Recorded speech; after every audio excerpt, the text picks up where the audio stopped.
gagawin natin ang DIY na wreath. So, before that, kailangan natin ng glue gun. Tapos, yung mga pinamili natin sa Dollar Tree.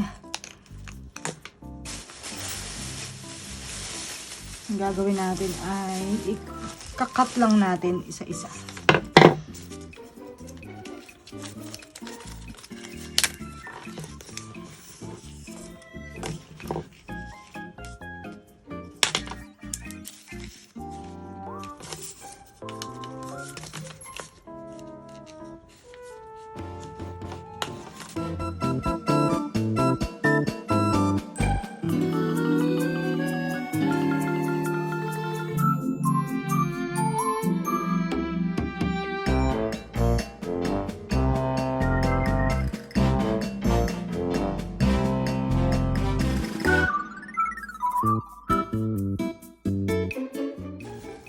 So, iset aside muna natin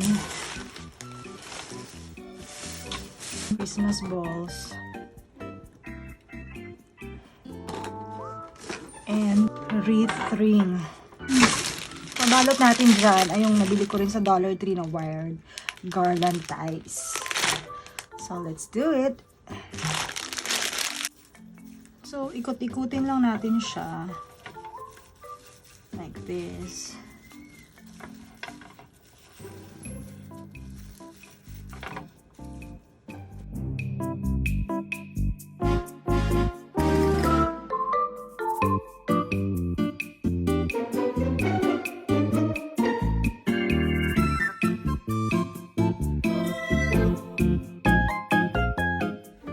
So, sa isang ring na ganito, 2 packs ang nagamit ko. Bali, 24 pieces siya ng garland ties.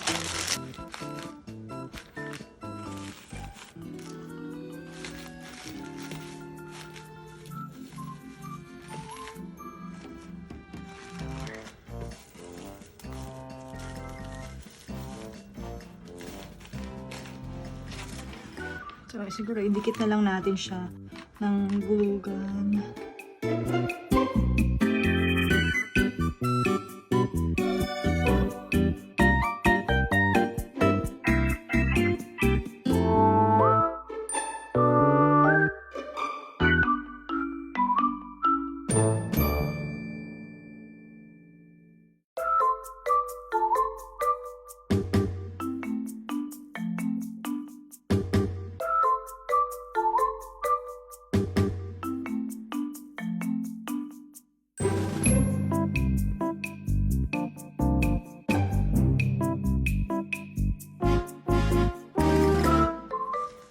So, ito na ang ating finished product.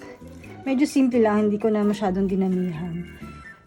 Pero, okay naman, di ba? Yan.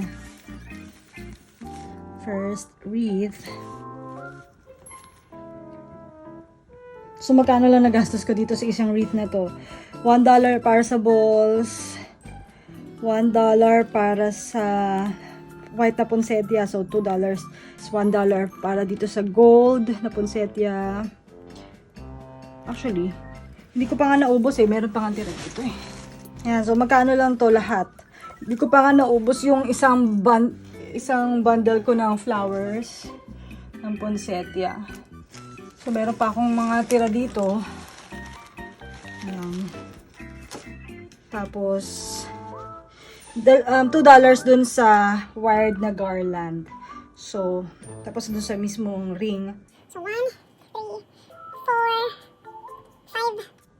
6. So, siguro mga $6 para sa wreath na to, di ba? Not too bad. Ang ganda niya na, di ba?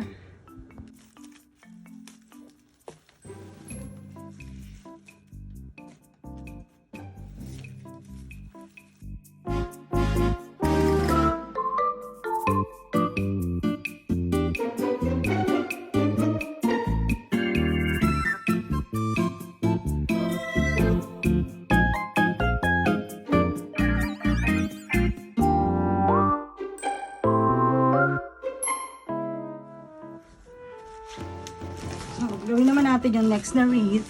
Ang gawin naman nating color ay red, green and gold.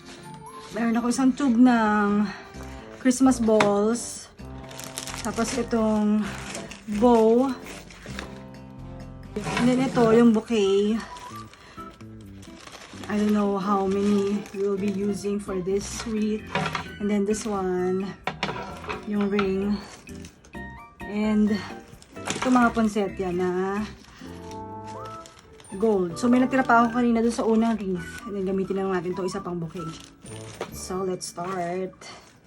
And, pala, tsaka ito, yung garland ties. So kailangan natin dalawa para sa isang wreath na ganito. So let's start.